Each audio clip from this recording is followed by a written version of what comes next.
డెఫినెట్గా ఎంక్వైరీ చేయాలి కదా. పోక్సో కేసు ఊరికే నమోదు కాదు కదా, దాని వెనకాల ఏం జరిగింది, ఎన్ని రోజుల నుండి జరుగుతుంది, మరొక కంప్లైంట్ ఇచ్చిన వాళ్ళని బెదిరించకుండా, పేదవాళ్ళు ఎవరో ఉంటారు వాళ్ళని బెదిరించకుండా ఖచ్చితంగా ఎంక్వైరీ చేయాలి, యాక్షన్ తీసుకోవాలి. మంత్రి కొడుకైనా సామాన్యుడైనా చట్టానికి అందరం ఎవరం అతీతులం కాదు, అందరం చట్టానికి లోబడే పని చేయాలి. కాబట్టి ఖచ్చితంగా యాక్షన్ తీసుకోవాలి, ఎంక్వైరీ చేయాలి, గట్టిగా యాక్షన్ తీసుకోవాలి. ఇదే కాదు, గౌరవ ముఖ్యమంత్రి గారిని కూడా చివరిగా కోరుతా ఉన్నాను, ఈ రాష్ట్రంలో ఉన్న పోలీసు వ్యవస్థను పనిచేయనియండి. వాళ్ళు ప్రజల రక్షణ కోసం ఏర్పాటైన వ్యవస్థ, ఆ వ్యవస్థను ఫ్రీగా పనిచేయనియండి.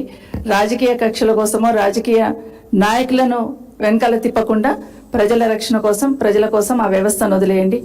చక్కటి సెక్రటరియట్ ఉంది మనకు, హాయిగా మీరు వెళ్ళి సెక్రటరియట్లో కూర్చోండి ముఖ్యమంత్రి గారు, అక్కడ రివ్యూ చేసుకోండి. ఆ పోలీస్ కమాండ్ కంట్రోల్ పోలీస్ వాళ్ళకు వదిలేసేయండి. చక్కగా 10 లక్షల కెమెరాలు ఉన్నాయి అక్కడ, వాళ్ళు ఫ్రీగా చూడనివ్వండి కెమెరాలు ఎక్కడ ఏం పని చేస్తున్నారు. నిరంతరం మీరు ఎప్పుడు వస్తారో ఎప్పుడు పోతారో అనే దానికన్నా వాళ్ళని ఫ్రీగా పని చేసుకొనివ్వండి.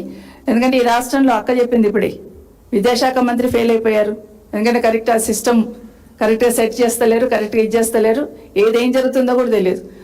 నేను ఎవరో చెప్తున్నారు నాకు, ఇంటర్మీడియట్ బోర్డు మర్జ్ చేస్తున్నారు, చేయొద్దు సార్ అంటే, అవునా నాకు తెలియదు అన్నాడట.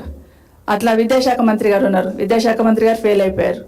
మున్సిపల్ శాఖ మంత్రి గారు అసలు హైదరాబాద్లో సిటీలో చెత్త ఎత్తుతున్నారో లేదో నాకు తెలియదు, మరి ఆటోలు నడుస్తున్నాయో లేదో నాకు తెలియదు అని మున్సిపల్ శాఖ మంత్రి గారు అక్కడ ఫెయిల్ అయిపోయినారు.